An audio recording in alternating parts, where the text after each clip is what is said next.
Now I know Bungie said they wanted to focus more on gunplay, but that does not seem to be the case. Warlocks are crushing it right now with Void 3.0. They have fast supers, fast melees, and even faster grenades. So today, I want to introduce you to an easy build that's been around the block a few times. Kinda like that one girl from the trailer park in the next town over. But unlike the trailer park girl, this build has only gotten better because of Void 3.0. It can chew through everything we have available in the game currently, and you can use any weapon you want. It's all done with some simple mods and exotics that most players should have in their inventory already. And one of my favorite parts, it doesn't even require artifact mods to make it work. This is a good thing because if you're anything like me, then you probably don't have time to bounty farm. It's rough. I feel scared. I'm alone out here with my inadequate XP. Hello, you beautiful weirdos. How are you today?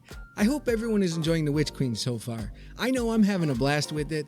Let me know in the comment section what you're enjoying the most from this expansion so far. I really like to hear what everyone thinks. It's like my favorite part of making these videos. But enough of me rambling, let's get to why you're here so you can get out there and pillage more Hive and Scorn villages. Void 3.0 brought some amazing changes to the Warlock subclass. A lot of it we already had, like Vortex Grenades, Chaos Accelerant, and Devour, but we also got some new additions like Echo of Undermining, which is the new Oppressive Darkness built right into the subclass instead of it being an artifact mod. It's actually one of the main fragments we're using for this build and why everything works so well.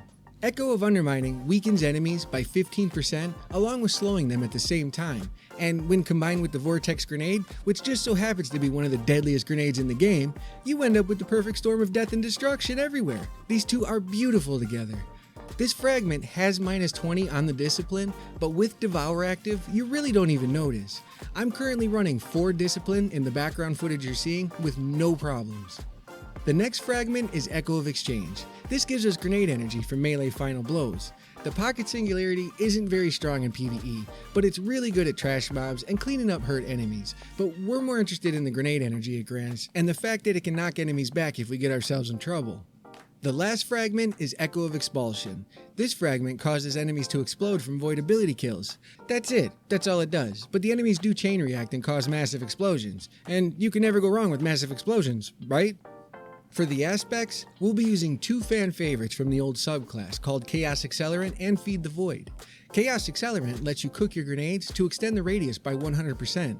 The only downside I see to this when we move to Void 3.0 is that we lost the ability to consume our grenade and proc Devour, but other than that, it's still extremely potent and vital to this build. And the other aspect, Feed the Void, activates Devour on void ability kills to restore health and recharge grenades. One of the great things about Devour is that once it's active, any kill, even from a weapon, resets the 10-second timer on it. This means if you're using something like the new Asiago Cheese SMG to plow through enemies because it's overpowered as all hell, you can pretty much have Devour up consistently while in combat, which in return continuously feeds your grenade recharge rate. But this is just an example. You can use whatever weapon you prefer. Another good option would be the Monte Carlo for extra melee energy to help feed your grenades. The only other requirement on the subclass is the Vortex Grenade, which I mentioned earlier, because no other grenade even comes close to the damage output this thing has. It is by far one of the best grenades in the game, especially when paired with Oppressive Darkness. Everything else, like Jump, Rift, or even the super itself, is your choice. Now let's get to the armor mods everyone's been waiting for. For the miners, we need Ashes to Assets twice on the helmet, which is a solar mod, to give us bonus super energy from grenade kills. I would normally say you can put whatever miner mod you want, but this one is important for the build and why you can get 10-second supers in the right situation. Just remember that the higher the tier of the enemy, the more super energy you get. The next 2 miner mods are Momentum Transfer and Outreach. Both of these mods are arc affinity that can be socketed on arms and the bond to reduce melee cooldown when causing damage with a grenade or using your class ability. These 2 come in clutch when your jerky teammate kills the enemy you just threw a grenade or melee at before it proc Devour. It'll help you recover some of your ability energy. Okay, let's talk major mods. 3 of them have no affinity tied to them, so they can be slotted wherever. These mods are Elemental Ordnance, Melee Wellmaker, and Elemental Charge. Elemental Ordnance and Melee Wellmaker drop Elemental Wells matching your subclass when getting grenade or charge melee kills, which in our case would be Void.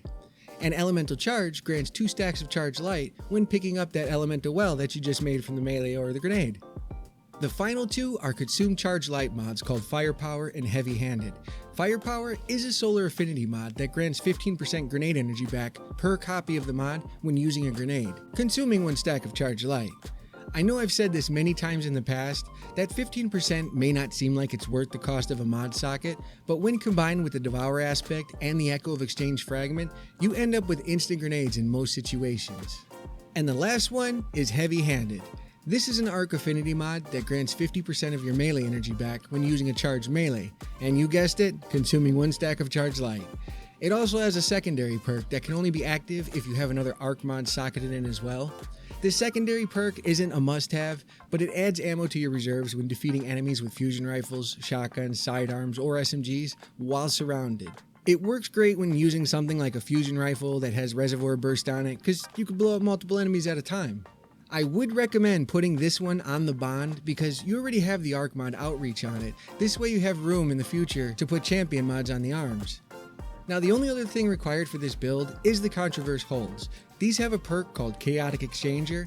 While cooking your grenade, you have 20% damage reduction. They also used to give you a random amount of grenade energy on hit, but that was recently changed to give us a consistent amount for roughly 2 seconds, depending on your discipline. One thing that I don't see too many people mention is that the vortex grenade can actually proc Chaotic Exchanger twice, once on the initial hit and the second one again on the last few ticks. And since we're using the vortex grenade, we get double the grenade energy back. Woohoo! This is a pretty straightforward build. It doesn't require any setup or thought behind it. If you're familiar with the Heart of Inmost Light, then you'll feel right at home. All you have to do is cook your grenade and then throw it at a group of enemies, which will proc Echo of Undermining to weaken them, Momentum Transfer for melee energy, and Chaotic Exchanger from the Controverse Holds for more grenade energy. On kill, you'll proc Devour, Ashes to Assets, and drop a Void Elemental Well. When you pick up that well, you now have 2 stacks of charge with light, and if you use your charged melee, you now get 50% of your melee energy back from Heavy Handed, grenade energy from the Fragment Echo of Exchange, and another Void Elemental Well from Melee Wellmaker. Because both your grenade and melee drop elemental wells, you're always charged with light, which just continuously feeds your grenade melee, and this is what I was referring to about the Heart of Inmost Light. Throw grenade, then melee, then drop a rift, so by the time you make it to the rift, you should now have a charged grenade melee again. All this feeds into more super energy from Ashes to Assets, so you can nuke more hive baddies and the cycle continues. I have been walking through every piece of content on my Warlock using this build without any issues, and I highly recommend you give it a try. I hope you found this video helpful. Now you know the rules. You don't have to subscribe. All I ask is that you be true to yourself and be a good person to one another and have a fantastic day. That's it. Thank you.